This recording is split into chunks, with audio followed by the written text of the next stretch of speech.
Olá, você está na TV Câmara, canal 18.2 da TV Aberta, e esse é o programa Retrato Público. Nesta edição, estamos recebendo o jornalista Gilson Piber. Jornalista que foi meu professor, tenho muita honra de estar aqui frente a frente com o senhor, para a gente contar um pouquinho da sua história e também um pouco da história do jornalismo de Santa Maria, não deixa de ser, né? Obrigado, Camila, pelo convite, né, aos amigos da TV Câmara, né, vocês fazem um trabalho muito legal, né, um trabalho de muita competência, e vamos conversar então a respeito, né, dos assuntos aí que estão ligados na parte da comunicação e também sobre Santa Maria. Professor, o senhor tem uma ligação muito forte com o jornalismo esportivo, né? O que nasceu primeiro, a sua paixão pelo esporte ou o jornalista Gilson Piber? Como é que foi essa relação?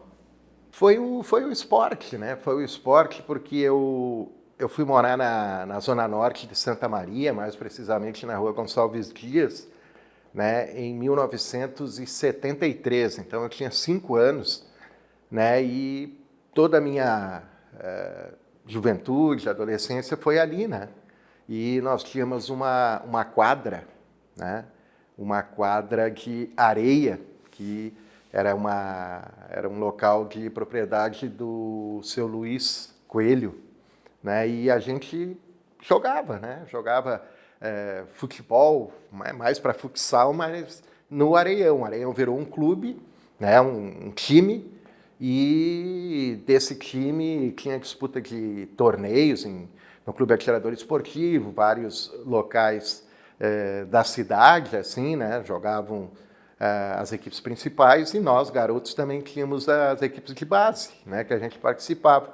E dali, né, foi se pegando gosto pelo esporte, e principalmente, né, eu já engatinhava, assim, né, de pegar um rádio sempre Toshiba, né, o popular 2 em 1 aquele, e fazer entrevista com o pessoal, né, já era um indício, né, de que algo seria no âmbito do jornalismo e esportivo, né. Depois eu fiz prestei vestibular, terminei, né, o ensino científico ainda naquela época, né, estudei 1 ano e meio de manhã no Maneco, 1 ano e meio à noite, né, prestei o vestibular, passei, e daí comecei o curso em 86, né, em 86 na UFSM. E no curso, o senhor continuou com a identificação no jornalismo esportivo ou teve outras áreas também que lhe chamaram a atenção? Teve outras áreas, assim, mais a parte de educação, né, porque ainda hoje a UFSM oferece, né, várias bolsas, monitorias, né, e a gente trabalhava, né, aproveitava para arrecadar alguns recursos, assim, né, e trabalhava, fazia assessoria, né, tipo para o hospital universitário, né, junto com o colega Sandro Schreiner, né, de Caçapava, já falecido. A gente realizou 2 jornais, né, os primeiros 2 jornais impressos, né, do Hospital do USM, e 2 boletins informativos, né, com o apoio daquela equipe, né, fantástica do USM, que já fazia um trabalho legal, e sob a supervisão do professor Gaspar Mioto. Foi uma experiência legal, né? E depois teve outros centros também, né, e a experiência na educação física também, né, tínhamos a DUFES, a Associação Desportiva, nos aproximou, né, ainda mais nesse processo todo. E essa multidisciplinaridade, essa questão do jornalista, do estudante de jornalismo experienciar, né, diversas áreas, te torna também um profissional mais rico, né, professor? É que o jornalista é um contador de histórias, né? Ele é um contador de histórias. Claro que tem a técnica, né, a técnica jornalista, mas tem, sobretudo, a parte humana, né, de como contar essa história, né? É algo que vocês fazem também aqui no dia a dia da TV Câmara, né? Tem os parlamentares, logicamente, mas tem, né, toda uma comunidade, né, envolvida aí nas audiências públicas, enfim, em todos os eventos aí que a Câmara também promove. E esse aspecto, então, é importante, né? Eu sempre digo que a gente não precisa saber tudo e não sabe tudo, mas a gente tem que procurar, né, se informar, né, bem, ter atenção e aquele feeling, né, do que é notícia, do que não é notícia, né, do que pode, né, vir a ser notícia e trabalhar isso, né, em cada veículo, né, tanto na mídia televisiva, radiofônica, impresso, né? Eu sou oriundo do impresso ainda, né? Na minha época a gente trabalhava no jornal, na rádio ou na televisão. Hoje, né, nós temos aquele conceito multimídia, né? O conceito multimídia. E inicialmente a gente tinha que ter um bom texto, né, para se garantir no impresso, e a agilidade, o improviso, né, a observação, a descrição no rádio e também aquela qualidade, né, para a televisão. Hoje tudo isso está dentro do digital, né? Acho que nós trabalhamos mais, né? Trabalhamos muito mais, é uma exigência maior, mas também é a oportunidade da gente se qualificar, se capacitar, né? Se capacitar ainda mais e, sobretudo, contar, né? Contar as histórias, né? No nosso caso aí de Santa Maria.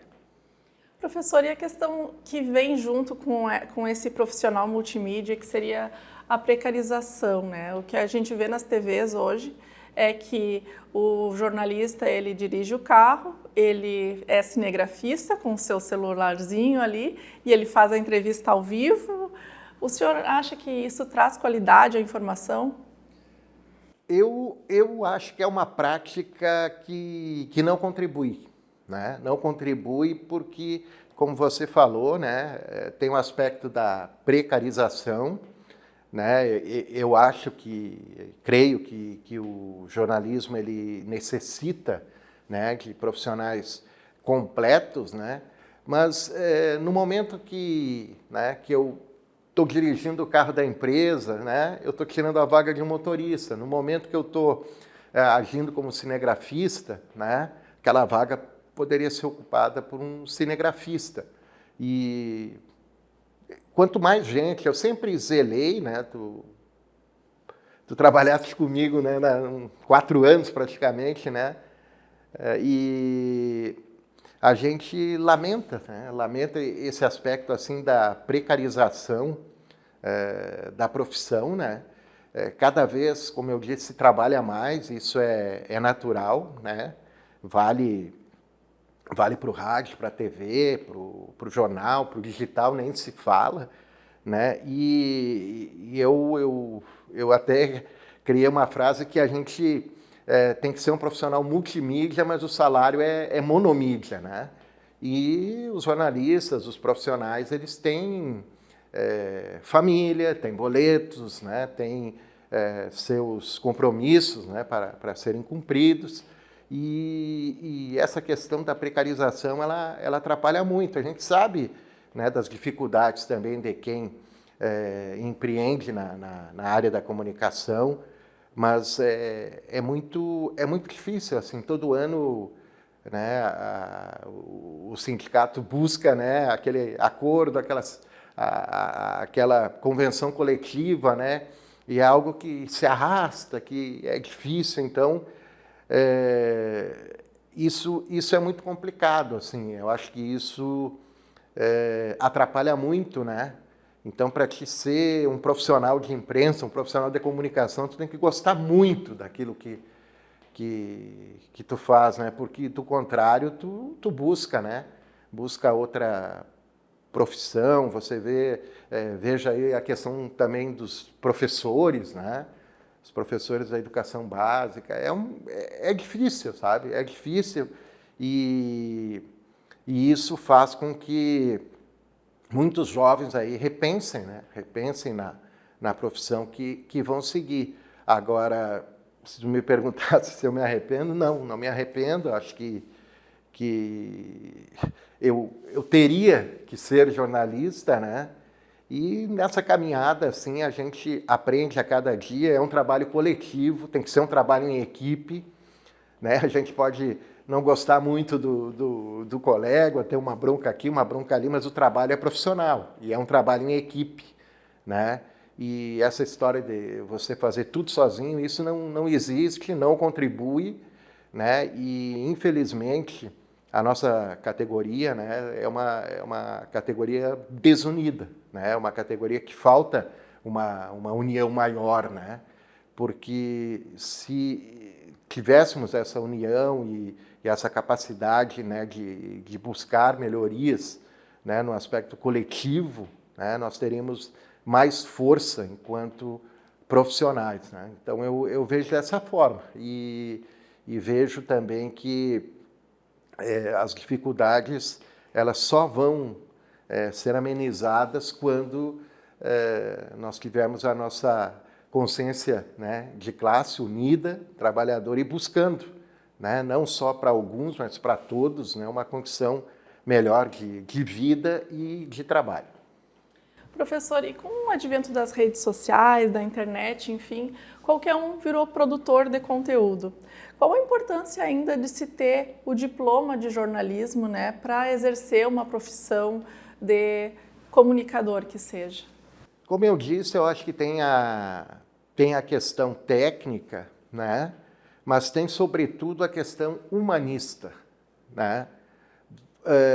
Eu não sou contra quem produz conteúdo, quem é influencer, né? Mas a produção da notícia ela requer, né, alguns cuidados, né, éticos principalmente, e esses cuidados técnicos, né, da observância, né, do nosso popular lead, né, o 3Q mais COP, né, o que, quem, quando, como, onde, porquê, né?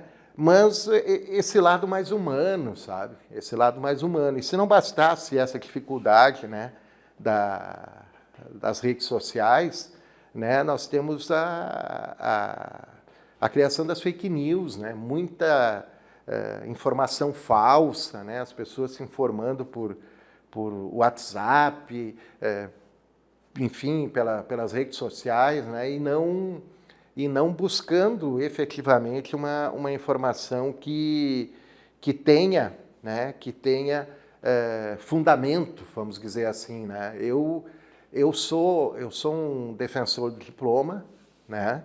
Do diploma, algo que nós perdemos, né? Mas que o diploma em si ele não garante o emprego de ninguém. O que vai garantir o teu, o meu, né, o nosso emprego é a qualidade, né? É a qualidade, a competência daquele profissional, né? E isso para mim é inegociável, né?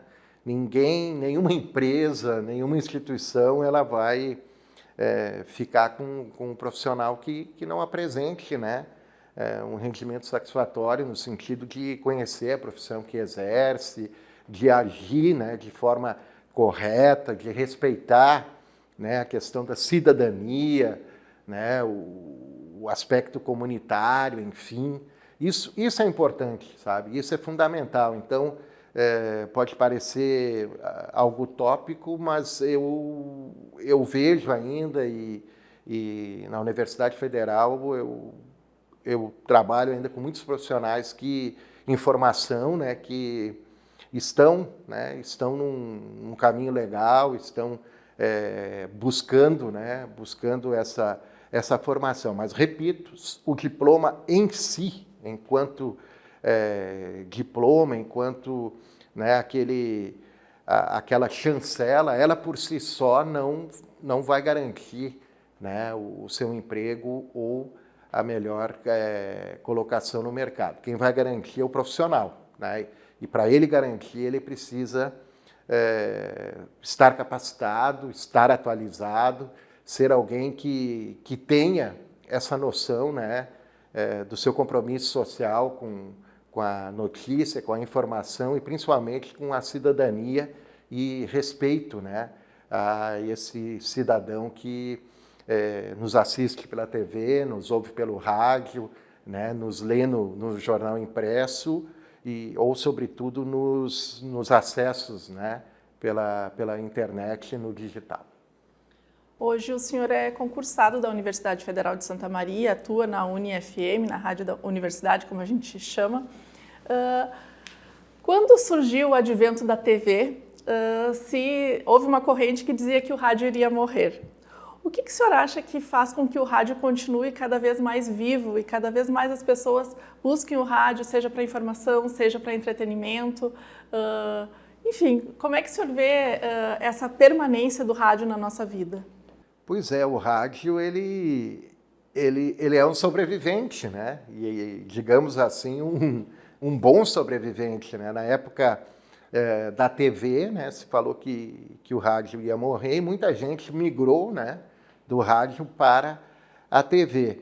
Depois veio o advento da internet, né, e mais do que nunca agora o rádio vai acabar, né? Pelo contrário, o rádio ganhou mais vida, mais alcance, né, mais distância, vamos dizer assim, né? Hoje não basta a gente só dizer o prefixo, né, a frequência, né, da emissora. Hoje a gente já diz que a emissora está no site tal, né, está no aplicativo tal. Então, ele avançou muito, né, e com a tecnologia ele também ele ganhou, né, ele ganhou uma dimensão diferente, né. O rádio é companheiro, né, o rádio ainda trabalha com a instantaneidade, com o imediatismo, né? O rádio é aquele espaço para dar voz, né, para as comunidades que não teriam voz, né? Temos os adventos das rádios comunitárias aí, algumas mais, outras menos, cumprindo a sua função social. Então eu vejo dessa forma, né? Eu vejo dessa forma. Eu acho também que Santa Maria formou, né, e é um berço de grandes profissionais, né, na área do rádio. Aqui eu quero, né, destacar dois profissionais que nos deixaram, né, agora há pouco, o professor Pedro Brum Santos, né, com quem eu tive a felicidade de fazer alguns jogos, né, na Rádio Guaratã, né, também participou conosco, e recentemente também o radialista Ronaldo Schmidt, né, que nos deixou, também marcou época, né, no rádio de Santa Maria, e outros tantos, né, que estão por aí. Junto com o Thiago Nunes, a gente teve a felicidade aí de contar um pouquinho a história do Chimitão, né, do Fernando Adão Schmidt, que foi vereador dessa casa, né. Então, o rádio tem história, continua forte, vai continuar forte, né? E a internet, ela é uma aliada, né? Uma aliada do rádio. Eu sou do tempo que a gente fazia, né, transmissão com maleta e com as linhas, né? Você pedia 2 fios, né?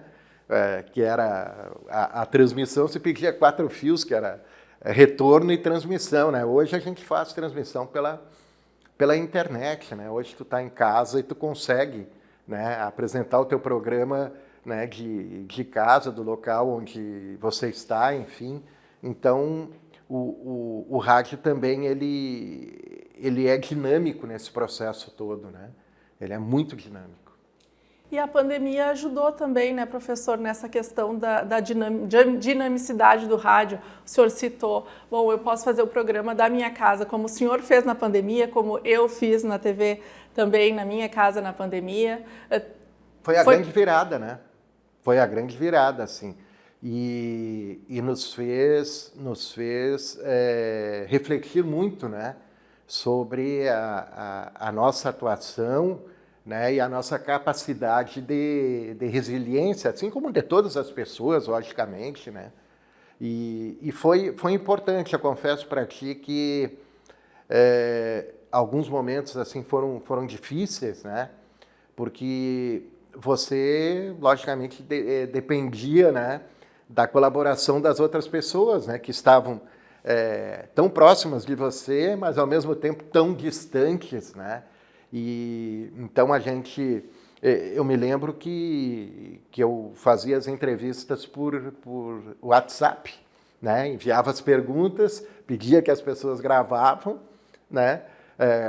Gravassem, né? E as pessoas enviavam, né, os seus áudios, depois a gente montava, né? Gravava o programa em si e mandava para o outro colega colocar na grade, né? Então foi um grande aprendizado, foi um momento assim de conhecer, né? De conhecer um outro mundo, um outro lado da comunicação, né? De mostrar que a gente também estava vivo, estava atuante, né? Em meio a uma pandemia aí que causou a morte de mais de 700 mil pessoas, né? Só no Brasil. Então foi um aspecto importante, assim, mostra a resiliência, a força, né, dos profissionais no sentido, né, de manutenção do trabalho, né? A vida ela ficou complicada no sentido, né, da gente sair para a rua, de cumprir as atividades habituais, né, para se preservar ou dentro do possível para, né, para não se infectar, né? E foi importante, eu acho que foi uma virada aí e a gente tem história para contar aí a respeito, né, desse período aí da pandemia de Covid. Eu diria que o profissional do jornalismo foi um profissional decisivo também, né, na disseminação das informações naquele momento em que a gente não poderia sair de casa, quais eram os cuidados necessários, enfim, né, o número de pessoas infectadas, bom, todas as informações que nós podemos prestar naquele momento, né, para além dos profissionais da saúde, nós profissionais da comunicação também fomos fundamentais. É verdade, né? É verdade. Até porque, né, havia um processo de negação, né, de alguns cuidados, de algumas prescrições, né, e a imprensa, a maioria dos profissionais buscou, né, buscou junto às fontes especializadas aí, né, as questões relativas a precaução, né, a questão das vacinas, da necessidade, né, de se fazer a vacina, de buscar, né, diminuir esse período aí de dor, de morte de pessoas, de familiares, inclusive, amigos. Então foi um papel importante, sim. Foi um papel importante e mostra, né, mostra a força, como eu disse, e a resiliência dos profissionais de comunicação, né, de estabelecer todo esse processo e de lutar, né, no sentido de manter até o seu emprego, a sua colocação, né, e preservando também a sua saúde, a saúde da família e de todas as pessoas, né, mostrando que o que realmente estava acontecendo e como, né, como aquilo andava no momento, até que tivemos então, né, a abertura gradual, depois definitiva, né, e a retomada, né, vamos dizer assim, né, do que muita gente chamou do dito normal, né. Será que esse normal já voltou? Olha, sinceramente, eu acho que não, né? Eu acho que não, né? Mas tem uma transformação em cima disso, né? Eu acho que é uma questão assim muito pessoal, né? De cada cidadão, de cada cidadã, né? Cada um sabe, né? O que a pandemia lhe tirou e lhe acrescentou, né? Como um todo, né? Como um ser humano completo. Então, as brigas de trânsito continuam, né? Os feminicídios, lamentavelmente, continuam. As pessoas, né, algumas não priorizam a vida como deveriam, né? Mas é o contexto, né? É a realidade que a gente vê, né? Evidentemente que nem todos podem concordar comigo, mas a gente precisa, né? A gente precisa ainda buscar, né? Buscar um senso coletivo maior, né? E tem gente que nega, né, os eventos climáticos extremos, né? E a gente está vendo aí, já viu as enchentes, né, que nós tivemos aqui no Rio Grande do Sul, está vendo agora a situação na Europa de pessoas morrendo, né, pelo calor excessivo. Estamos aí nos preparando, né, para o El Niño que vem aí, né? Eu acho que esse aspecto já é positivo, né, das entidades, né, das administrações aí atentando, né, para um processo de prevenção, vamos dizer assim. Então, temos questões positivas, temos questões negativas e isso faz parte, né, do nosso cotidiano. Vamos falar um pouquinho da sua atividade enquanto docente, né? O senhor foi professor por 15 anos na UFN, né, na Universidade Franciscana. O que lhe motivava a ensinar? Eu sempre gostei, né? Eu sempre gostei dessa parte de interação com as pessoas, né? De observar, de ver, de conversar, né? De ler um livro, enfim, um artigo. E essa oportunidade, então, surgiu, né? Eu me lembro como se fosse hoje, né? Eu tive uma entrevista com a reitora Irani, né? E ela me perguntou, né, se eu estaria preparado, né, para essa atividade, né? Eu disse para ela que eu estava motivado e que eu ia fazer de tudo, né, para alcançar os objetivos e aquilo que a instituição também queria, né? E ao longo desses 15 anos, né, eu acho que cumpri a minha missão, né, dentro do possível, né? Agradeço muito à Universidade Franciscana pela oportunidade, né, que eu recebi e foi gratificante porque eu fiz esse momento que na docência me valeu, né, cursar um mestrado, né, cursar um doutorado, conhecer outras pessoas, adquirir, né, mais conhecimento, né? Eu fiz um novo curso de jornalismo, vamos dizer assim, não só na área de rádio, mas a convivência, né, com os outros colegas, né? Para mim foi muito salutar, foi um grande aprendizado, né? E o mais gratificante é ver, né, ver ex-alunos, tu é um exemplo, tem outros por aí, né, que a gente vê, é amigo, né, tem uma relação. Então, essa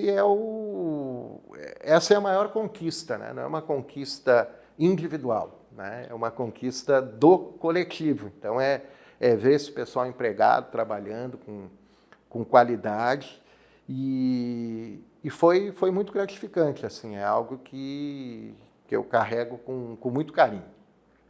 Professor, no seu doutorado, o senhor pesquisou a mediatização esportiva. O que isso quer dizer em palavras simples? Nós tínhamos uma sociedade dos meios, né? Uma sociedade dos meios que a TV, o rádio, o jornal, né? Eles produziam o conteúdo, né? E a sociedade em mediatização, ela abriu espaço para que vários grupos, né, produzissem o seu conteúdo, né? Então, é claro que isso entra muito, né, no aspecto, né, do como fazer como dizer, né? Como falar, como discursar, né? Como aquele discurso, né, implica, né, no outro. Qual é o resultado que isso tem no outro? O meu trabalho foi em cima, né, das colunas do Juca Kfouri e do Tostão, né, na Copa do Mundo de 2014 no Brasil, né? Eu tinha essa curiosidade, né? E graças a Deus eu fui muito bem orientado pelo professor Antônio Fausto Neto, né?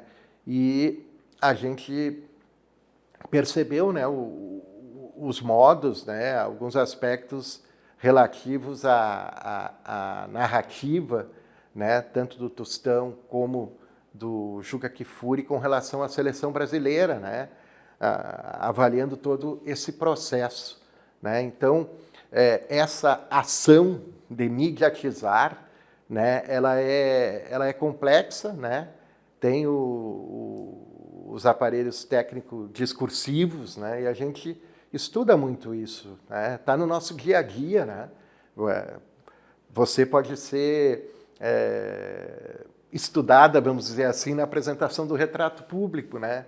Como que a Camila se comporta, de que forma ela faz os questionamentos, né? Como que é o discurso dela e outros programas, né, da TV Câmara, né? Então, é mais ou menos por aí, é um processo em andamento, tá? Como eu disse, é algo complexo, mas é algo que é possível a gente analisar e apresentar, né? Apresentar trabalhos a respeito disso. Nosso tempo está quase acabando, mas eu queria fazer um pequeno recorte. Nós estamos gravando esse programa em meio à Copa do Mundo de 2026. O senhor analisou lá uns recortes de 2014.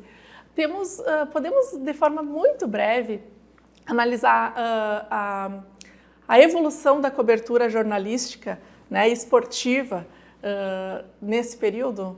Podemos sim, e o aspecto principal, né, dá conta que hoje uma TV, né, no streaming é a maior detentora, né, dos direitos de transmissão de uma Copa do Mundo, né, a única, né, a Cazé TV é a única que transmite aí todos os jogos, né, da Copa do Mundo, né? Tem a questão do delay, né? Tem um delayzinho, né? Aquela demora, né? Pelo aspecto da internet, do digital, mas é um trabalho assim que numa linguagem, né? Que atrai muito a juventude, né? Atrai muito a juventude. Então é algo que certamente deve preocupar, né? As emissoras de televisão, né? E o aspecto importante também que a gente tem a oportunidade, né, de ver novos profissionais, né, que estavam no streaming, no YouTube, né, fazendo coberturas. Esses novos profissionais, então, aparecem, né, aparecem mais, ganham uma notoriedade significativa, né, e isso faz com que a Cazé TV seja, né, a grande novidade, vamos dizer assim. Já teve na Copa de 22, mas a consolidação se dá na Copa de 2026. Professor, para fechar, quando o senhor olha a sua carreira até aqui, do que o senhor sente mais orgulho? Eu acho que é do processo de construção, né? De construir uma caminhada com acertos, né? Com erros, com equívocos, mas, sobretudo, com muita garra, com muita determinação, né? Eu sou muito grato à Universidade Federal de Santa Maria, né? Eu tenho 31 anos de UFSM, né? Universidade Franciscana também 15 anos, nos demais veículos, né, por onde eu passei, né? Então eu acho que é a resiliência, assim, e e a busca de ser persistente, né, na busca dos objetivos e de procurar ajudar sempre, né? Ajudar, ser compreensivo, não agir, né, pelo individualismo, né, pelo contrário, de conversar, de buscar sempre a melhor alternativa, né?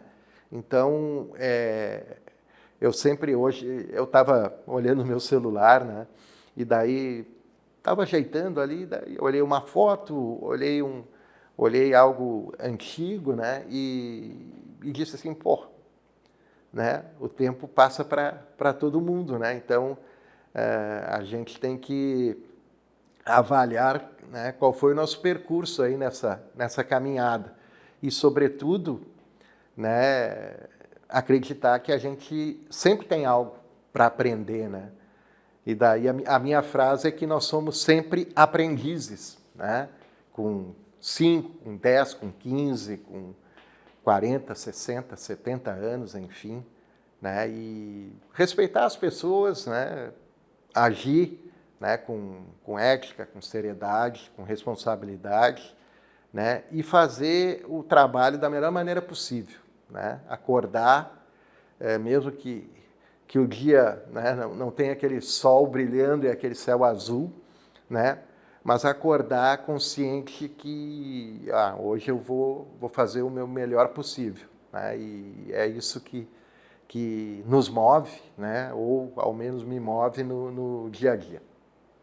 E com certeza isso transparece, né? Muito obrigada por o senhor estar aqui, compartilhar um pouco da sua história comigo e com os nossos telespectadores. Eu agradeço a oportunidade, mais uma vez, Camila, parabenizo a equipe da TV Câmara, né, pelo trabalho, né? Muitas vezes a gente acha que os veículos, né, de comunicação pública, né, eles não são merecedores, né, desse elogio, mas pelo contrário, tá? Tem muita gente mesmo acompanhando, né, o trabalho de vocês e essa missão de levar adiante o que ocorre, né, das decisões que o Parlamento de Santa Maria toma e trata, né, vocês cumprem com muita qualidade e com muito zelo. Vindo do senhor, ainda esse elogio é mais recompensador para mim e para a nossa equipe, com certeza. Merece. Esse foi o Retrato Público com o jornalista Gilson Piber. Se você quiser rever esse programa, acesse lá o nosso canal do YouTube, que é o TV Câmara Santa Maria. Obrigada pela sua audiência e até mais. TV Câmara, a tela da cidadania.